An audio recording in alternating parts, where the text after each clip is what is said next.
G'day YouTube, Warbles on a lot here. I want to have a little bit of a talk about post-sentence preventative detention legislation, which is a topic currently in the Australian news because it's been proposed by George Brandis. It's been introduced or put on the table that it's going to be introduced to the new Parliament. George Brandis is the Federal Attorney General. He claims to be a hard-line right-wing conservative Christian. And this proposal has the backing of the Prime Minister, Malgollum turning bull.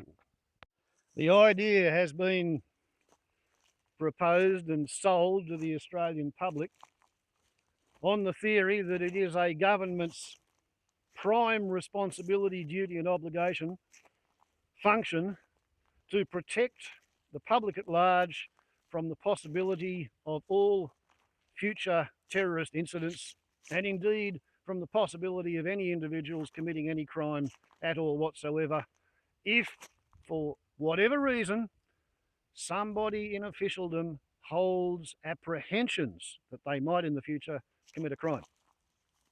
Now, this is a preemptive slant perspective on policing which is completely unfamiliar in democratic free societies. A free and democratic society, as it was explained to me in 1969 when I was about 8 years old by the police sergeant who came to speak to us in primary school, he said, the Australian legal system is based on the old English legal system. And he said, it assumes that it is far better to allow 100 possibly guilty people to go free than it is to lock up or punish one innocent person.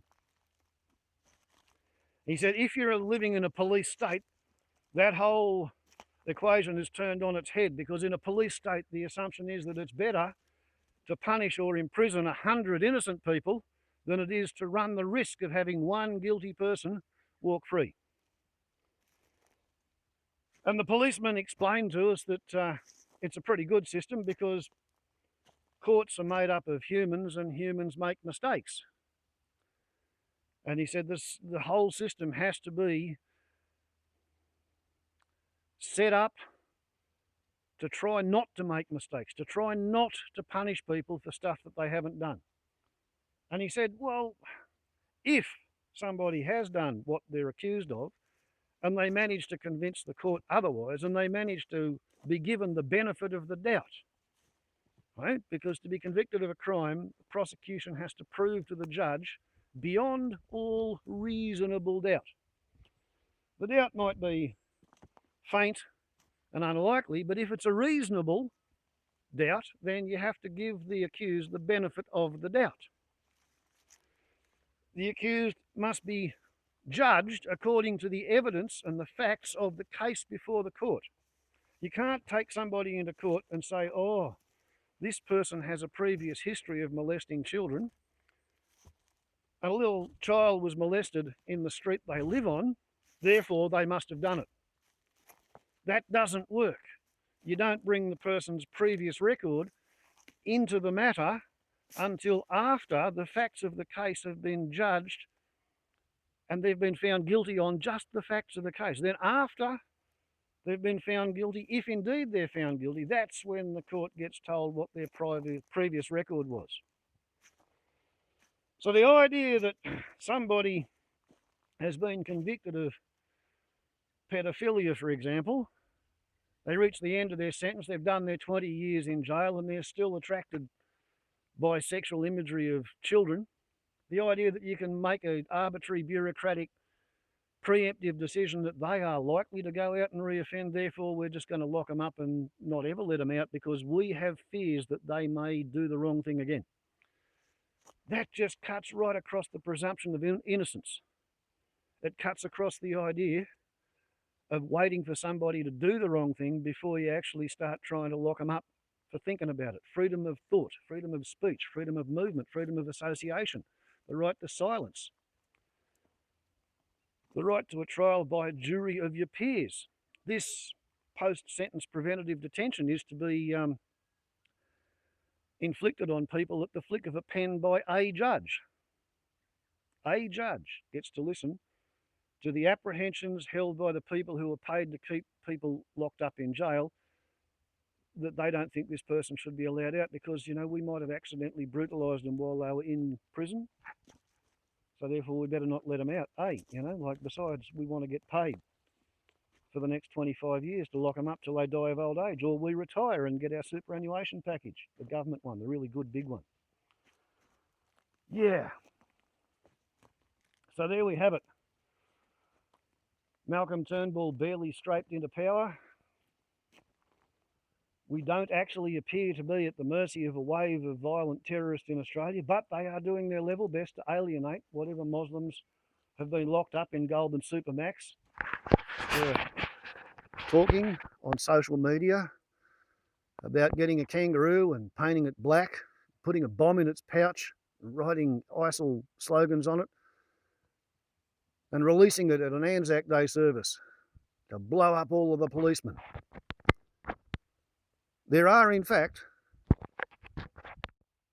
kids in jail for thinking about that, for talking about that among themselves. That's considered planning a terrorist act.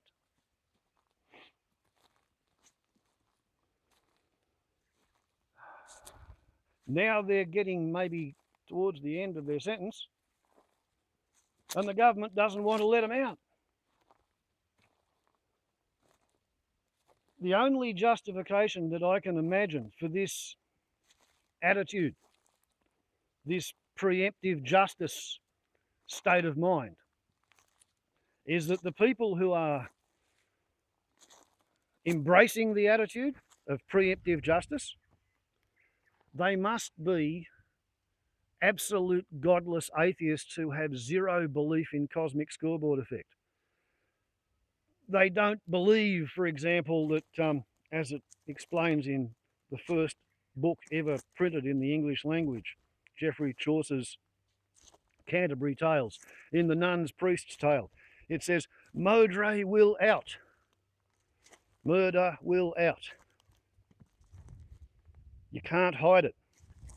Crime has a way of being found out. It always catches up with the criminals.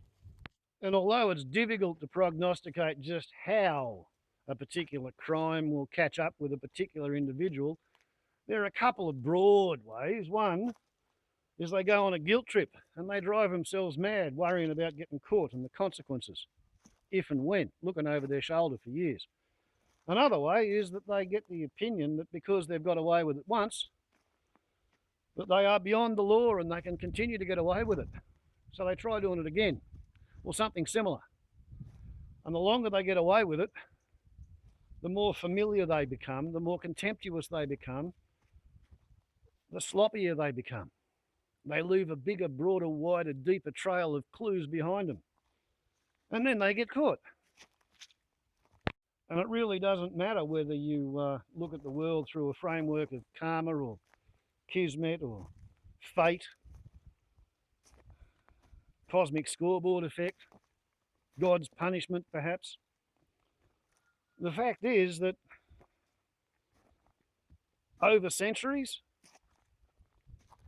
the societies that have been the most pleasant, the ones that have had the most long-term success, are the societies which have not only tried to live up to the Mosaic 10 Commandments, don't say they always lived up to them, but they try to, they at least pay lip service to them.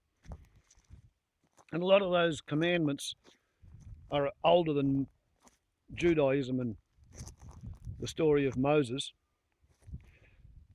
Societies which also live by what's known as the Golden Rule, which is to do unto others as you would have them do unto you, they do pretty well.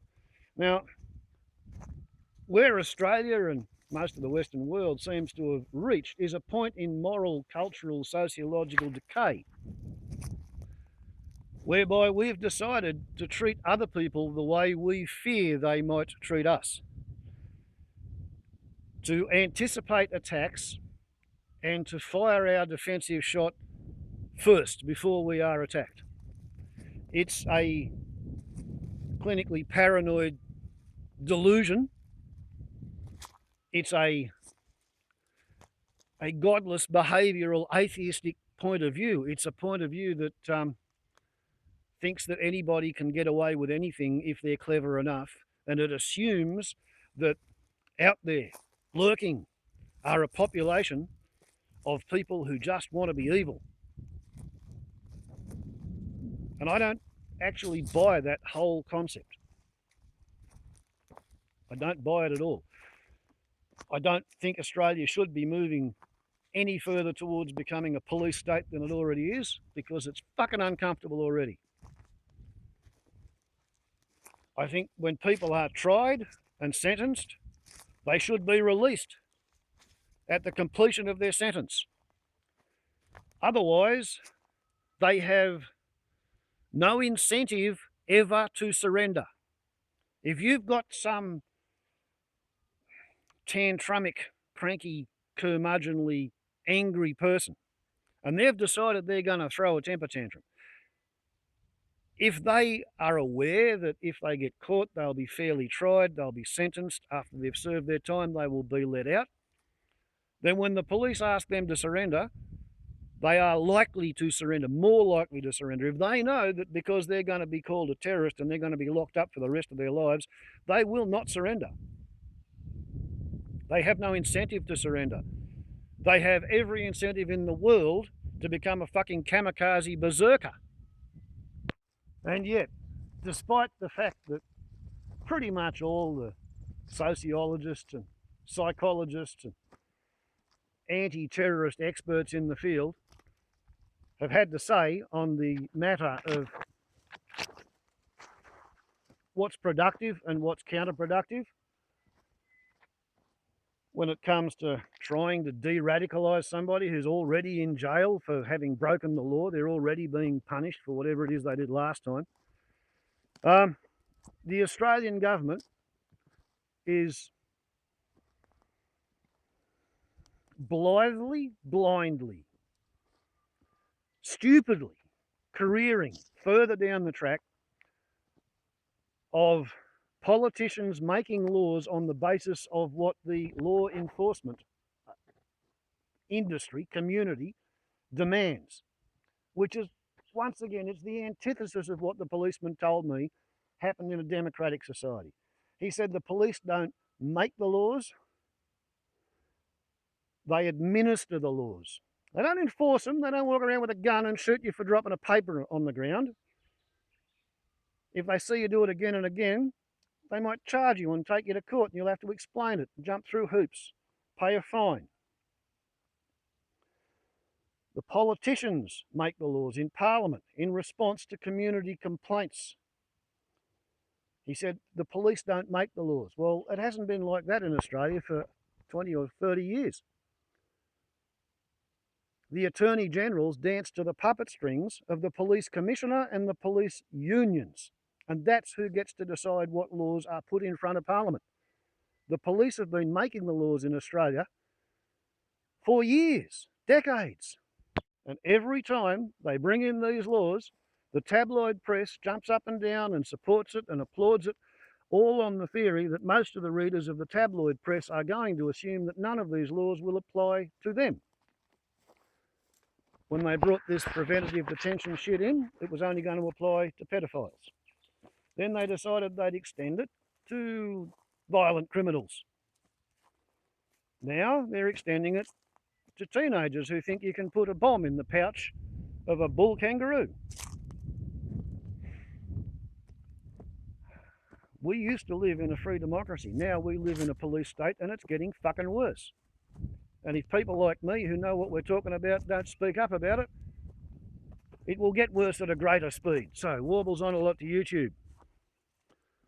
Question authority. Do not be deceived by the blandishments of a bunch of behavioural atheists and proto-neo-fascists. Warbles on a lot to YouTube. Ciao.